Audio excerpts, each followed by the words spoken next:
పెద్ద ఎత్తున అర్బనైజేషన్ పెరుగుతాం. గ్రామీణ ప్రాంతాల నుంచి పట్టణ ప్రాంతంలోకి రూపాంతరం చెందుతా ఉంది పెద్ద ఎత్తున.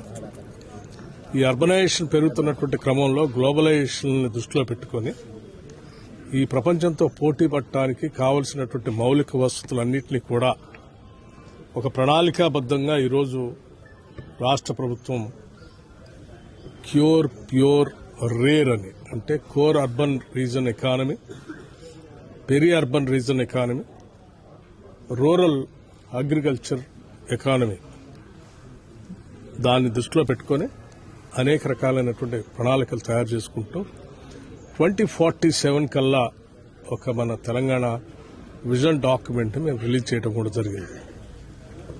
2047 కల్లా $3 ట్రిలియన్ ఎకానమీతో తెలంగాణ రాష్ట్రం ప్రపంచంతో పోటీ పడటమే కాకుండా ప్రపంచంలోనే ఉన్నటువంటి బాగా అభివృద్ధి చెందిన దేశాలతో పోటీపడే స్థాయిలో ఈరోజు మనం ప్రణాళికబద్దంగా ముందుకు పోతా ఉన్నాం. ఈ అభివృద్ధిని ప్రణాళికని పూర్తి స్థాయిలో ముందుకు తీసుకొని పోవటం కోసం దయచేసి విఘ్నులైన ఓటర్లందరూ కూడా ఈ ప్రభుత్వాన్ని ఆశీర్వదించి అర్బన్ సెంటర్స్ లో, మున్సిపాలిటీస్ అన్నింటిలో కూడా పెద్ద ఎత్తున కాంగ్రెస్ బోర్డు ఏర్పడేటట్టుగా గెలిపించి పంపించవలసిందిగా కూడా మీ అందరికీ నేను విజ్ఞప్తి చేస్తా ఉన్నాను.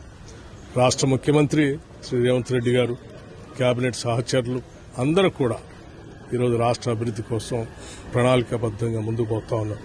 ఓ పక్కన పరిశ్రమలు, ఇంకో పక్కన విద్య, ఇంకో పక్కన వైద్యం, ఇంకో పక్కన ఇన్ఫ్రాస్ట్రక్చర్. ఈ నాలుగిటి మేలు కలిగితో అర్బనైజేషన్ ని మనం సమర్థవంతంగా ఇప్పటి నుంచి ఆలోచనాబద్దంగా ప్రణాళిక తయారు చేసుకోకపోతే భవిష్యత్తులో చాలా ఇబ్బంది పడతాం. ఉదాహరణకి ఎయిర్ పొల్యూషన్ ఇండెక్స్ తీసుకుంటే ఢిల్లీ లాంటి మహానగరాల్లో, ఢిల్లీ, బాంబే, కలకత్తా, బెంగళూరు, చెన్నై